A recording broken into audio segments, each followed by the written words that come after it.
Terrifying true tales.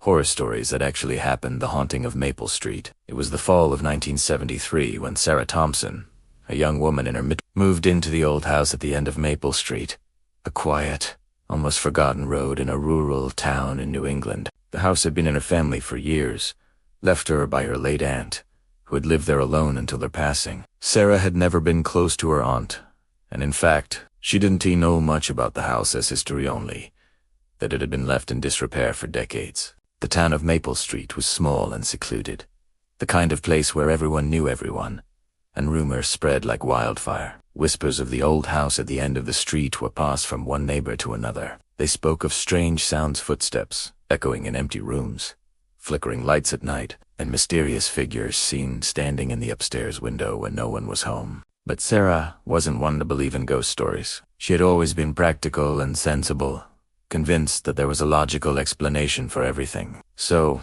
when she inherited the house, she saw it as an opportunity for a fresh start. The house, though old and weathered, had potential. She was determined to restore it, fix it up, and make it her own. The first few days were peaceful. Sarah spent her time cleaning, painting the walls, and sorting through her aunt's old belongings. The house was dark, even during the day, with heavy curtains blocking out the sunlight. But the stillness was calming, and Sarah found herself slowly getting used to the creaks and groans of the old structure. However, as the nights grew colder and the wind began to howl through the cracks in the windows, the atmosphere of the house shifted. Sarah started hearing strange noises, soft tapping sounds coming from the walls, followed by the unmistakable sound of footsteps echoing on the stairs. At first, she chalked it up to the house settling, or perhaps rodents scurrying in the walls.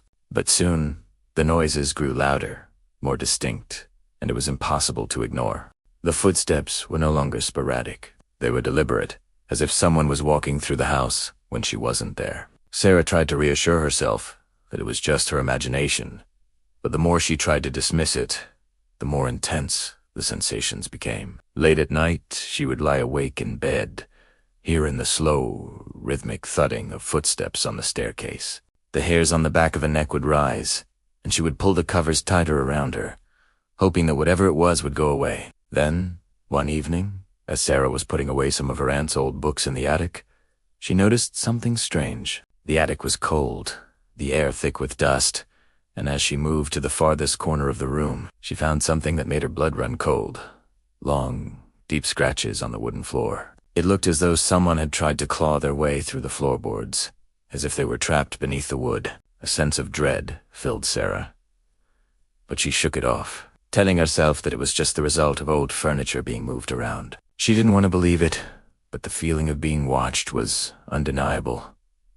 The house felt alive, as if something was waiting for her, lurking just beyond the edge of her vision. The following night, things took a terrifying turn. Sarah was lying in bed, trying to fall asleep, when she heard the unmistakable sound of a child crying. It wasn't a gentle sob, but a gut-wrenching wail that echoed through the empty hallways. The sound was so real, so raw, it seemed to come from just outside her door. Panicking, she rushed to the hallway, calling out, but no one was there. The crying continued, growing louder and more desperate. Sarah's heart raced, and she quickly made her way upstairs, toward the attic, where the sound seemed to be coming from. She opened the door, and the freezing air hit her like a wall. But there, standing in the corner of the attic, was a small figure, a little girl, no older than 5, with tangled, matted hair and a pale, gaunt face. Her eyes were wide and hollow, like 2 empty black pits.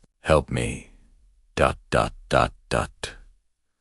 quotes the girl whispered, her voice raspy and distant. Sarah stumbled backward, her breath catching in her throat. Her legs shook, and she had to grip the doorframe to keep from collapsing. The girl didn't move, but her eyes seemed to follow Sarah's every movement, locking her in place. Without thinking, Sarah bolted down the stairs and out of the house, her heart pounding in her chest. She didn't stop running until she reached the neighbor's house, gasping for breath. Her neighbor, Mrs. Harper, an elderly woman who had lived on Maple Street her whole life, was startled by Sarah's sudden arrival, but quickly ushered her inside. It was today, in the safety of Mrs. Harper's home, that Sarah finally learned the terrifying truth about the house. The Bradley family had once lived in the house on Maple Street. Daniel Bradley, his wife Emily, and their daughter Lily.